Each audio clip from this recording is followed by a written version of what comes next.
Hey,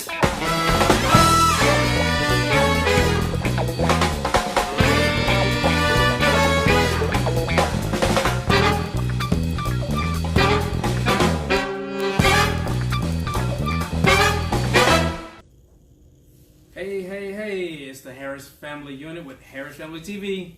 Hey guys. Hey. Well, guys, we missed you guys last week, and we got quite a few stories to share with you as to why you didn't see us last week. So we're going to let Tara start off and tell you what the title of this edition or episode will be. The title of this episode is called Shit Happens. Because that's what happened the last 2 weeks. A lot of shit happened. Yeah, but one of the key things is that we always continue to drive forward.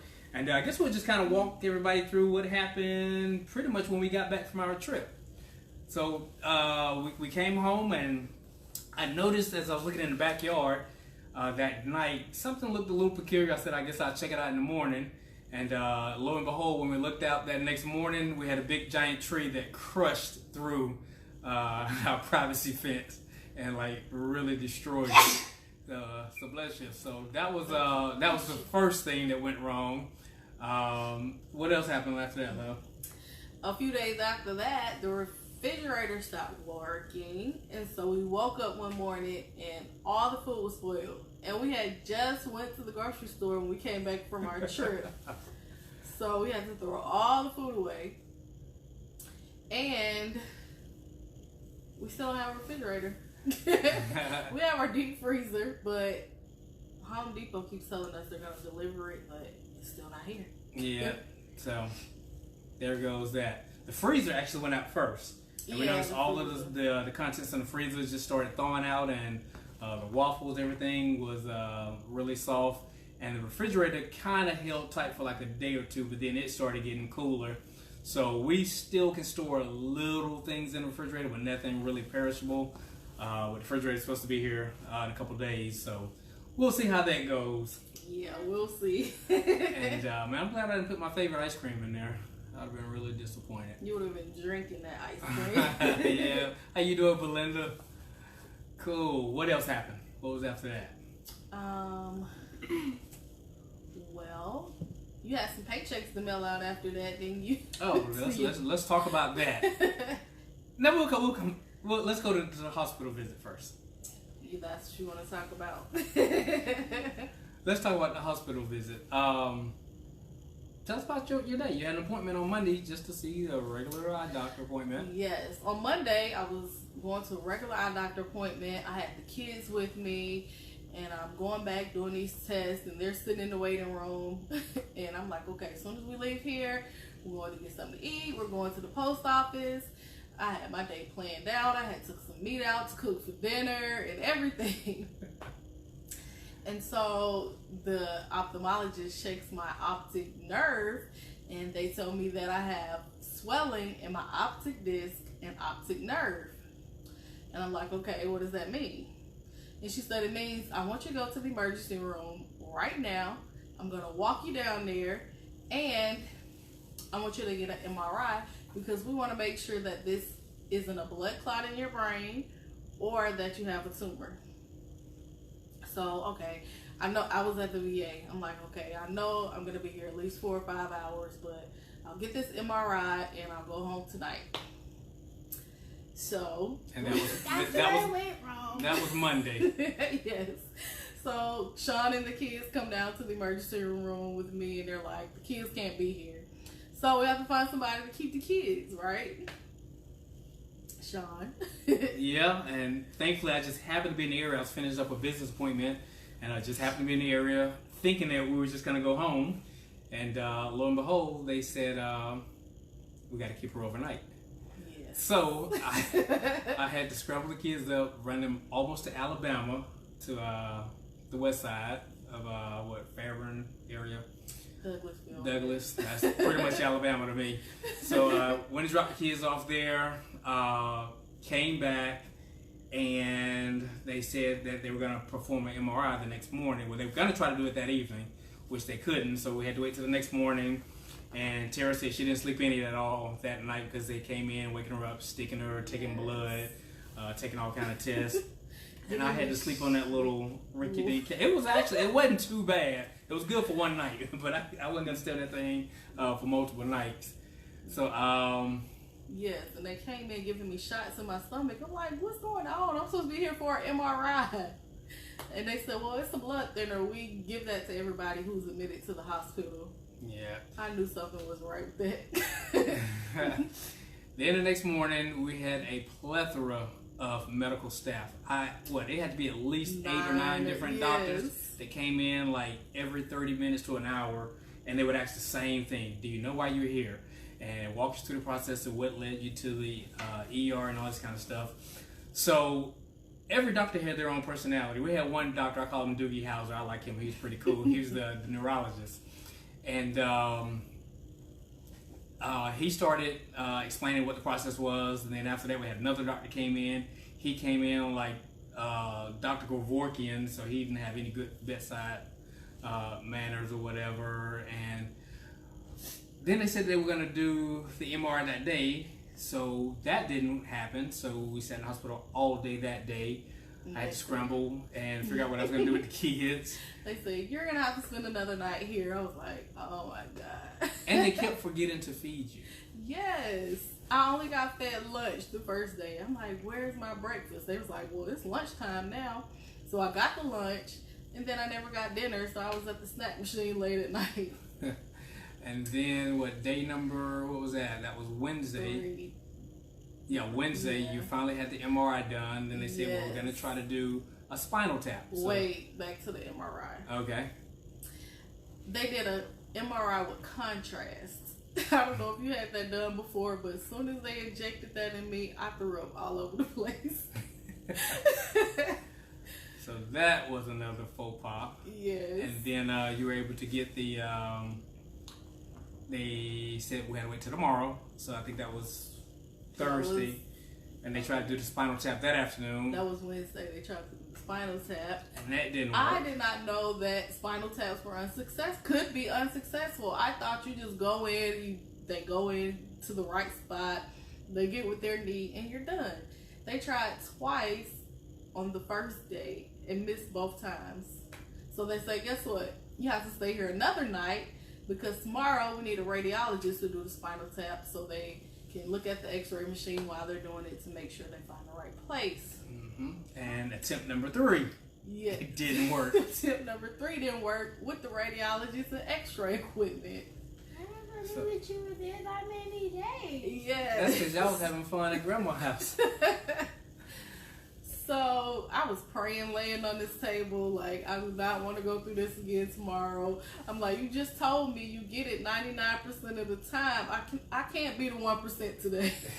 I can't be. So you were the 1%, and then the 4th attempt, it was successful, barely, somewhat uncomfortable, and so what turned out to be just a regular doctor's appointment ended up being a 4-day stay in the hospital unexpectedly. So again, the title of the talk is Shit Happens. Now, And then when they got the spinal tap back, I'm like, yes, I can go home now. oh yeah, Not true. Well, what they found from the spinal tap was that I had extra pressure on my brain, and that it's supposed to be between 8 and 18, but mine was 39. mm-hmm. So they had to withdraw 15 cc's of spinal fluid.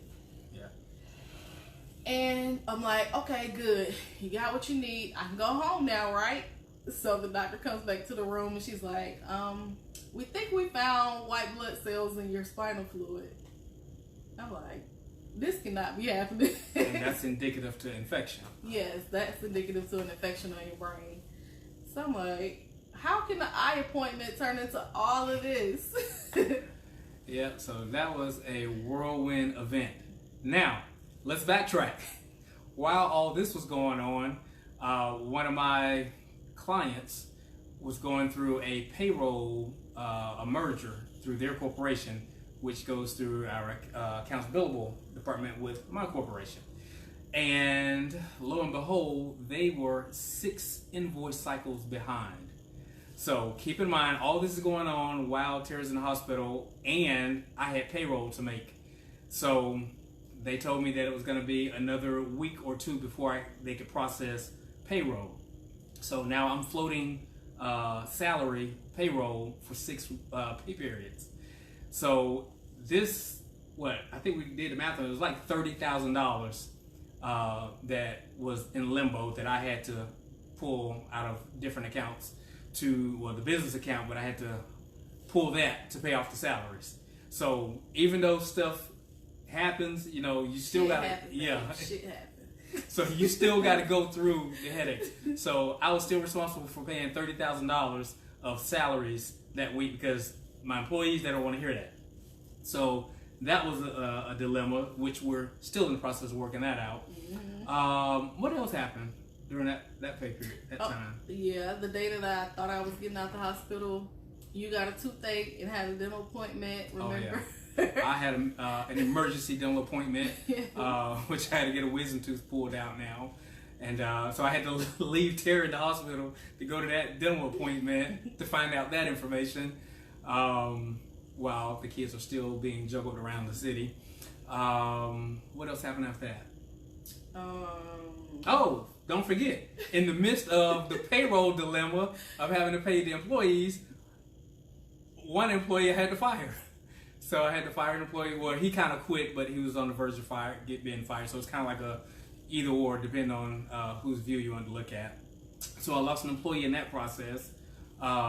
Still having to make payroll, which let's take care of. And that's one thing I want to address too. That's why it's important to be able to have multiple streams of income or multiple businesses or just to own a business, because I always keep set aside discretionary income for that company just in case, what I call JIC, just in case shit happens, as Sarah said. You got to still be able to handle business. So we were able to do that. What else? Something else. Then the engine on the truck, the Hummer, remember? I forgot about that. Thank God we got multiple vehicles, but my Tonka toy, my Hummer, I got to get a new engine in it. And this is not a regular car, so it doesn't just take a regular engine. It's a big giant 6.0 Vortec engine. And this thing is costing $6,800 to repair. But I got to get it done. So that was another thing that happened in the same week. What else? There's something else happened. What else did we go through? I think that was it. Well, Kennedy, Kennedy was happy that tell them what you got to buy this week. Oh, yeah. And how you got to buy it, Kennedy. Mm-hmm. I bought my iPod. I bought my new iPod Touch because after all the dolls and books I sold, I thought to myself, I deserve this. I should get this iPod. And what did you do? You came to me with a what? With your proposal? Talking. Proposal. Mm-hmm. Tell them how you propose your business product that you bought. I think that I deserve this iPod because I work hard and sell all these dolls and books and all of my products, and I think I work hard, so I deserve to get this iPod. Mm-hmm. How much did it cost you? $200 coming out my bank account. Yeah. So we had a board meeting. We discussed it and thought it was going to be a good decision for your company. And you still had a lot of money left, right? A ton of money left from that one event. So again, that's just showing delayed gratification because you had a goal in mind. You met your goal, exceeded your goal, of course, and was able to buy that. Yep. And Katie, tell us what went on for you this week. Anything in particular you want to talk about? What did you do this weekend?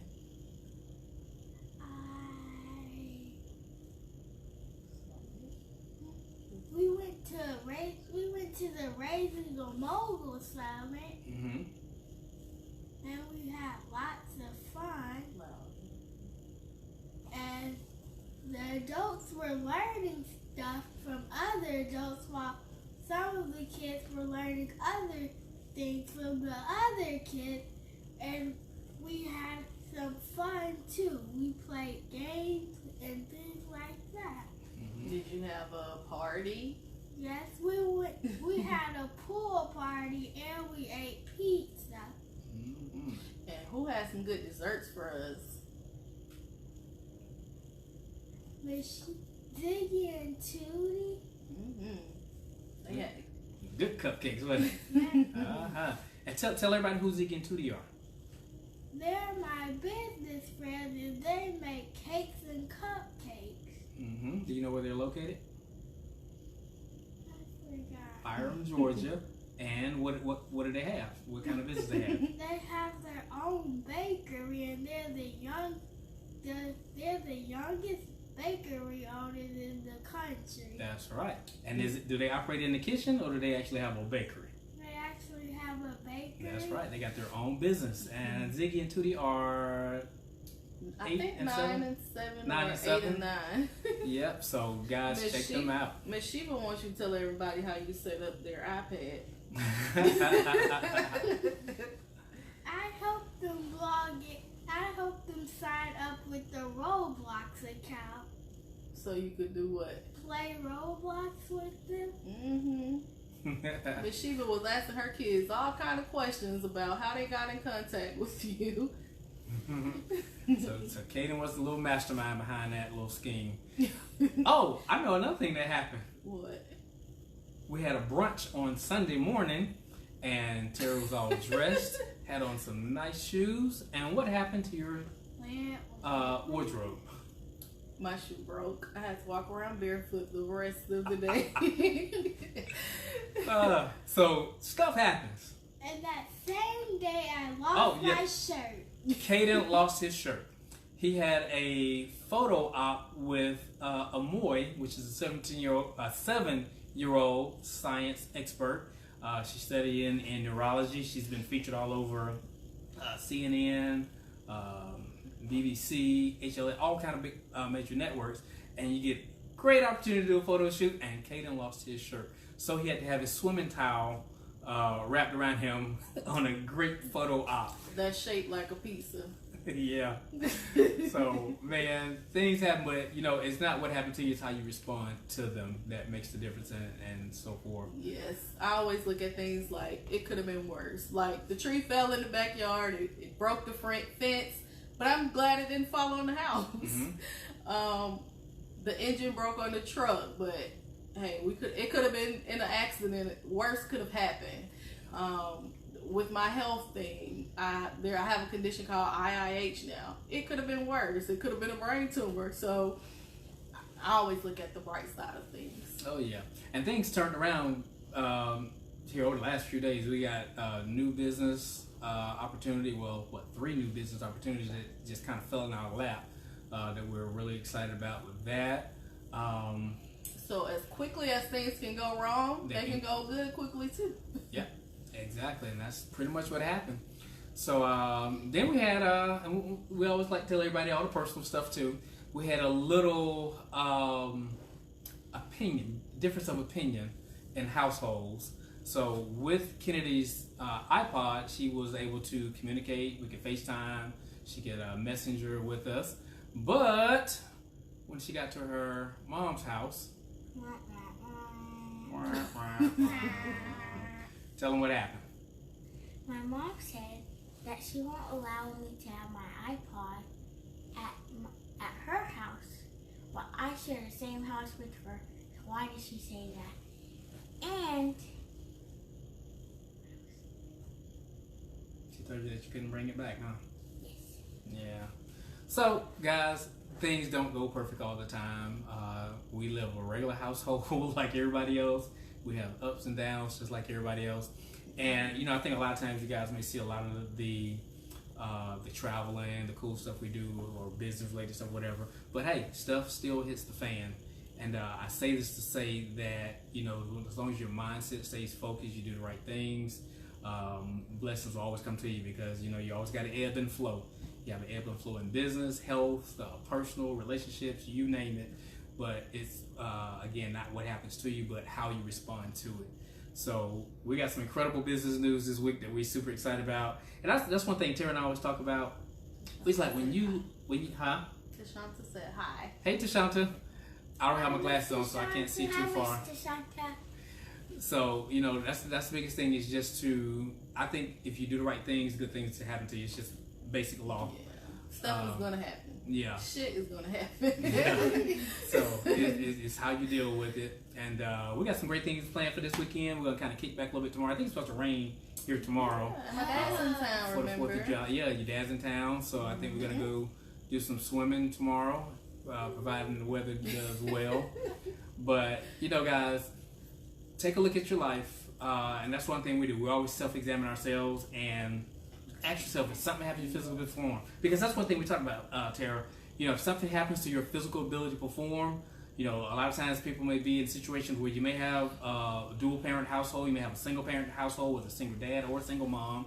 But one of the questions you have to ask yourself is, if something happens to your physical ability to perform, or if you're in a hospital for a week unexpectedly, you have small children, what are you going to do? Do you have a backup plan? Do you have a contingency?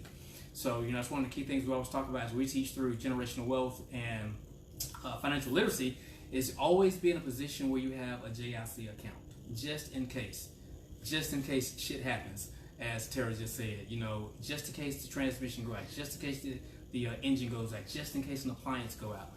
Put yourself in a position so, you know, if you're in that position where if you ask yourself, if something happened to me today, how would life change for me? And, you know, statistics show, it's not my saying, but statistics show that the average person is only 2 weeks away from being in a dire situation when it comes to finances. So if you lost a paycheck for 2 weeks in a row, it would really put a lot of people in bind. So, you know, if there's something that you want to discuss with us offline, how we budget, and that was another thing too. I was able to pay and continue to pay my employees the $30,000 in 1 week of salaries because we not only budget our household, but a company has to have a budget. You know, we have to be able to do have income that will take care of catastrophes that will inevitably happen at some point. And when things happen, don't use it as an excuse. Okay, my engine broke. Well, I can't go do this or do that. Figure it out. We checked out of the hospital on Thursday at 5:45. We were at a business conference at 6:37. We still went. I was like, Sean, for the whole weekend. Yes. I said, Sean, they said I can go. Come pick me up. Bring me something to wear. We're still going. Yes, my back was sore from the spinal tap. The business conference lasted for 4 days. Every night I came home, I put a heating pad on, took ibuprofen, and was right back up the next morning. And no one knew at the conference. We two dear people of ours, they did know. And one thing I want to mention about that too, you know, we didn't whine, we didn't cry, and you know, crying out soup and stuff, and post all on Facebook. Oh, we need prayer warriors. We had a couple people that did pray for us that we knew we had genuine prayers, but we're not going to put all that type of energy out in the public to, you know, it's like when people say, oh, I'm feeling terrible at such and such ER, and it's like you're wanting people to ask, well, what's wrong? You know, we don't live pity parties over here, not in the Harris family unit. So one of the key things we did, we just pressed forward and went on. We do what winners do. They win. You know, we don't make excuses. We don't, you know, cry about stuff. You just get it done. And as a result, we had an incredible event. No one at the event even knew what was going on with Tara. She was in some discomfort throughout the weekend, as she said. But, you know, we just trudged forward. And one thing, too, I want to mention, the kids are here, and we speak the language that we do because we allow them to stay kids, but to operate mentally like adults. You know, we let them know about finances. Kaden, whenever checks come in the mail, you look at every single one of them, don't you? Yes. And I let you read the amount out, right? Yes. And you see me when I'm doing payroll. You know, Kenny and Kaden both know how to operate merchant accounts. They know how to write checks. They know how payroll is conducted. They know who the employees are. So that's one of the key things you have to do. As children are children, we still never underestimate them and still instill the financial literacy in them and let them take part in the dynamics of the household because they live here. So it's only fair that you guys know about what's going on in the house, right? Yeah. Cool. So let's end on a great note. Yes. Before, What? You have something to say? I bet you're gonna be prepared next time you go to the VA. I know I better have some snacks in my purse in case they forget to feed me right, or in case I have to stay extra long. Oh, before we close out, you tell me what you're gonna close out on. I was gonna I say that we had something great that happened over the weekend. We released a new book. Ta-da. See, we think just alike. Bam! There it is. You want to tell them the title of the book, baby? I was just zooming in. Okay, go ahead. Zoom it in so they can see it. Not too far. You're getting out of the light. Okay, right there. Perfect spot. It's called Raising a Mogul. And we collaborated with some other successful parent business managers. And, man, this book is like, this is butter. Yes, It's I've butter. already started reading it. And that these are people I thought I knew, but I just finished your chapter, Tashanta, and I'm like, I didn't know these things about these people. So I'm having a really good time reading this book and finding out all the things I didn't know. Yep. And like you said, so many people got so many of the similar dynamics, so many different dynamics. And, you know, just when you thought your situation could have been bad, man, you just hear about other people's situations, how we all overcome in business. Just to give you some names of some of the business owners we got back here. We got Tamara Zantil, we got Tashanta Hogan, we got Belinda Sally, Cecilia James, Desiree Pope, James and Ariel Biggs. We got James Cunningham, LaShawn Spivey, Angeletti. We got Kevin Hogan. We got Letitia Jordan. We got Kia and Chanaye Opara. We got Yinka. She's in Africa, if I'm correct. Tara and I. We got our Thea Nixon. We got Jason and Tamil Green. It's just so many dynamic people in this book with some incredible and amazing stories to just show you stories of overcoming, stories of being able to run your own businesses, your own life while building a child mogul. So, guys, it's an incredible manual. To get a copy for ours, you can go on our website, either Thousand Publishing or SeanJHarris.com, and those books are available. So we're going to be doing a workshop coming up soon, so stay tuned for that. We're going to be doing a financial workshop in the very near future.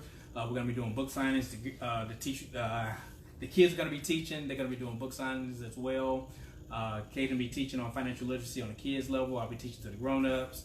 Yes. We've been making courses the last 2 or 3 days. Kevin's like, Mommy, okay. I'm tired of talking. Yeah. So can you give everybody a pre-release of when his course will be available?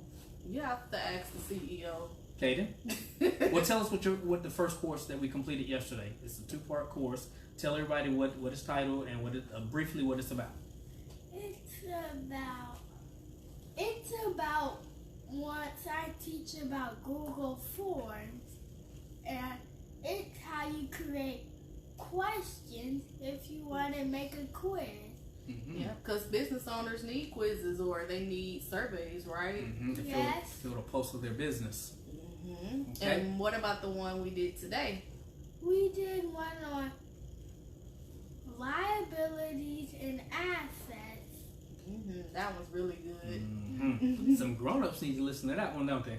Yeah. And that's one thing about courses that Kaden puts together. Finances is finances, you know, whether you're a kid or you're an adult. So a lot of times, we just had someone just last week shared some information with us. She was in her 40s and she said she just recently learned how to write a check like 2 or 3 years ago. So, you know, a lot of times we can just assume people know certain things about finances, but, you know, you're never too young and you're definitely never too old to learn about finances or new things about finances. And Kennedy's working on some new projects as well. She's working on her affirmation series. She's going to be doing some recording in the studio here real soon for that. And what else? That's it, babe. Let these good people go to bed. It might Like- be too early like for I'm you the to go talker. to bed. Cool. I'm just ready to have dinner. Well, guys, have y'all noticed a common thread? Every time we do the show, Tara's ready to go eat. Anyway, well, listen, guys, we had a great time with you. I know we got off schedule oh, wait a minute. Well, next Wednesday, I was going to have my buddy talk to you guys about insurance, but he's supposed to be here last week, but we got something different for you next Wednesday. So we can't say it yet, but it's going to be exciting. I guess will we go on location? No, we're going to go on location that time. But next week, we may go Thursday instead of Wednesday for next week's show. So stay tuned for that. We'll keep you guys updated. And if you're on the replay, feel free to answer or ask any questions, whatever. We'll get back with you guys. And because the phone is kind of far away, I really can't see you because I don't have my glasses on. So anybody that's shouting out to us, I will definitely respond back to you. And we will see you guys next week. Take care. Bye, guys. And before we leave, don't forget to get your Raising a Mogul book. Because we're raising moguls over here, right? That's right. Yeah, one of the best people in there. All right. All right, guys. See you next week. Bye.